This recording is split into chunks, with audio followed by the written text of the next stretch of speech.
നീ ഉണ്ടാക്കുന്ന ഇൻസ്ട്രുമെൻറ്റ്സ് മറ്റൊരു ബ്രാൻഡ് നെയിമിൽ ഞാൻ ഇവിടെ യൂസ് ചെയ്ത് നോക്കുന്നുണ്ട്. ഞാൻ വെരി ഹാപ്പിയാണ്. ഇനി സ്വന്തമായിട്ടൊരു ബ്രാൻഡ് നെയിം കണ്ടുപിടിക്ക്. നിനക്കത് തുടങ്ങാൻ വേണ്ടി നിനക്ക് എന്താണോ ആവശ്യം എന്നോട് പറഞ്ഞാൽ മതി. ഞാൻ നിന്നെ ഹെൽപ്പ് ചെയ്യാമെന്ന് പറഞ്ഞു. ദൈവം അനുഗ്രഹിക്കട്ടെ. ഇതെന്തിനാണ് ഉപയോഗിക്കുന്നതെന്ന് ബോധം നിനക്കുണ്ടാവണം ഇപ്പോൾ. കാരണം ആശുപത്രി കിടക്കയിലെ മരണത്തിനോട് മല്ലിട്ട് കിടക്കുന്ന ആളുകളെ ജീവിതത്തിലേക്ക് തിരിച്ചു കൊണ്ടുവരാൻ വേണ്ടിയിട്ടാണ് ഞങ്ങളൊരു ഗ്രൂപ്പ് ഓഫ് ആളുകൾ ഇവിടെ പെടാപ്പാട് വിടുന്നത്. ആ ഗ്രൂപ്പിലൊരു അംഗം തന്നെയാണ് നീയും എന്നുള്ളൊരു ബോധം നിനക്കുണ്ടാവണം.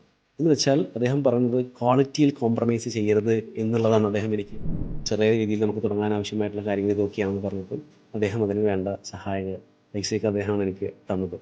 അങ്ങനെ ആ പൈസ തരുന്ന സമയത്ത് എനിക്ക് ഒരുപാട് ഉപദേശങ്ങളും അദ്ദേഹം തന്നിരുന്നു. അദ്ദേഹം പറഞ്ഞത് സതീഷ് പൈസയ്ക്ക് വേണ്ടി പണിയെടുക്കരുത് സതീഷേ. പിന്നെ നമ്മൾ വിചാരിക്കില്ല പൈസയ്ക്കല്ലാണ്ട് പിന്നെ എന്തിനു വേണ്ടി നമ്മൾ പണിയെടുക്കുന്ന സ്വാഭാവികമായിട്ട് ചിന്തിക്കുമല്ലോ. അദ്ദേഹം പറഞ്ഞെന്താണെന്നറിയോ, നമ്മൾ ചെയ്യേണ്ട കാര്യങ്ങൾ മര്യാദയ്ക്ക് ചെയ്തു കഴിഞ്ഞാൽ പൈസ നമ്മുടെ കൂടെ വന്നു. തീർച്ചയായും. പിന്നെ ഇതെന്തിനാണ് ഉപയോഗിക്കുന്നതെന്ന് ബോധം നിനക്കുണ്ടാവണം ഇപ്പോൾ. കാരണം ആശുപത്രി കിടക്കയിലെ മരണത്തിനോട് മല്ലിട്ട് കിടക്കുന്ന ആളുകളെ ജീവിതത്തിലേക്ക് തിരിച്ചു കൊണ്ടുവരാൻ വേണ്ടിയിട്ടാണ് ഞങ്ങളൊരു ഗ്രൂപ്പ് ഓഫ് ആളുകൾ ഇവിടെ പെടാപ്പാട് വിടുന്നത്.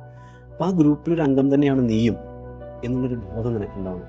എന്ന് വെച്ചാൽ അദ്ദേഹം പറഞ്ഞത് ക്വാളിറ്റിയിൽ കോംപ്രമൈസ് ചെയ്യരുത് എന്നുള്ളതാണ് അദ്ദേഹം എനിക്ക് പക്ഷേ എൻ്റെ തലത്തിലേക്ക് ഇറങ്ങി വന്നുകൊണ്ട് എനിക്ക് മനസ്സിലാവുന്ന തരത്തിലേക്ക് എന്നെ ഉപദേശിക്കുകയാണ് അദ്ദേഹം ചെയ്തത്.